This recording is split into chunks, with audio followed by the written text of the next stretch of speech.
So to really get you into the mood of this, the main reasons I'm talking about this play is because it's commonly well respected as hilarious. It's an indefinitely very funny play. It empowers women in a really, really open way, especially for a play written, like I said, 2,000 years ago.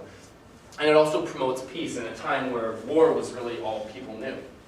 So the basic plot line to start off, Lysistrata calls a meeting of all leading females, and she gives them this plan.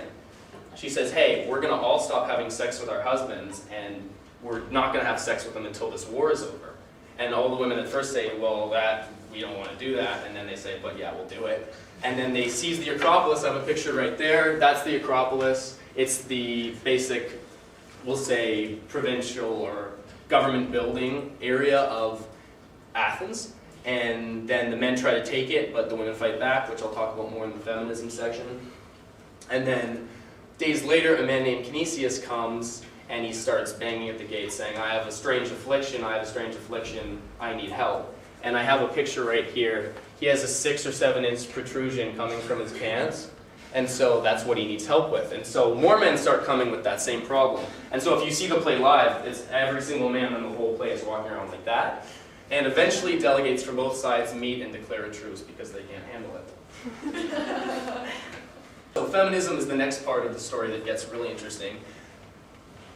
Basically, early on, the men start lighting fires at the front of the Acropolis to try to smoke the women out, and they basically pour water on their heads and beat them down and tell them to leave, and the men leave. And one of them says, "There's no beast, no rush of fire, like women so untamed." This is a time where obviously it's very patriarchic. Women are at home, and this is a play where they're not. They're doing whatever they want.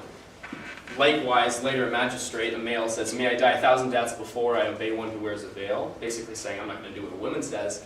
And Lysistrata, the main female character, says, if that's all that troubles you, here, take my veil, wrap it around your head, hold your tongue, take this basket, put on a girdle, card wool, the war shall be up to women, I think it says. It kind of cut it off. So she's basically saying, listen, you're the chick now, I'm going to do everything you should have been doing before. And then it advocates for peace. This is another wicked picture I found on the internet. It's, you know what those things are. That's what it's like seeing this play live. It's really funny, YouTube it. So Lysistrata, one thing that's really interesting is that the advocation for peace is being brought into this play at a time where war is all anyone did, right? That's what men were, that's what they did all day. You know what Spartans did, like they didn't cook or clean.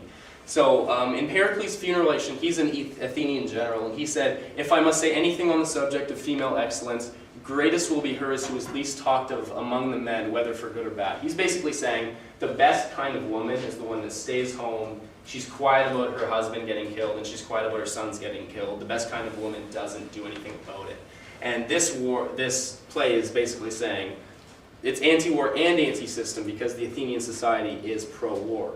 So this basically, the play juxtaposes very strongly, as you can see from the themes in it, against what male leaders of the actual Athens were saying at the time. Because that Pericles guy, he was an actual person. He wasn't just in the play or anything like that. So now I want to show you how timeless the play truly is. There's a lot of enlightened themes, like I said earlier, right? Enlightened themes such as feminism, such as pro-peace, things like that. And so because of that, and obviously the comedy, because of that, it's really far-reaching and people